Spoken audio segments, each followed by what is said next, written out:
Alors nous avons parlé ces derniers jours de l'éloignement et des problèmes posés par l'éloignement, tout ce qui nous amène à aller loin de là où nous sommes, à vouloir des choses qui sont loin de nous, tous les problèmes qui sont liés à la séparation et qui obligent, quand il y a un éloignement, à développer une énergie particulière, à raconter des choses qu'on n'aurait pas racontées si on était ensemble, à communiquer autrement que si on était ensemble, évidemment. Et le rôle de la parole est beaucoup plus important dans l'éloignement, la parole orale et écrite, parce que maintenant on téléphone, etc., que quand on est proche. Quand on est proche, on n'a pas beaucoup besoin de parler.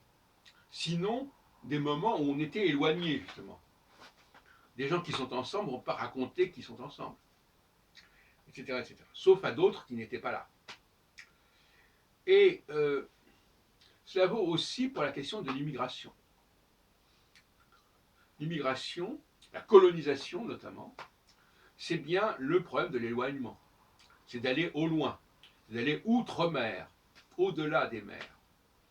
Et on sait quels sont les problèmes posés par cet au-delà, par cet éloignement, par ce lointain. Donc écologiquement, au sens large du terme, toute forme d'éloignement est d'aller voir au loin et de vouloir des choses qui sont au loin, des choses, des personnes, des groupes, des matières, des produits, etc. Tout ça génère de la dépense, d'énergie, génère du temps, etc. Et personnellement, je suis bien entendu pour une écologie de proximité, pour une écologie et une économie de proximité.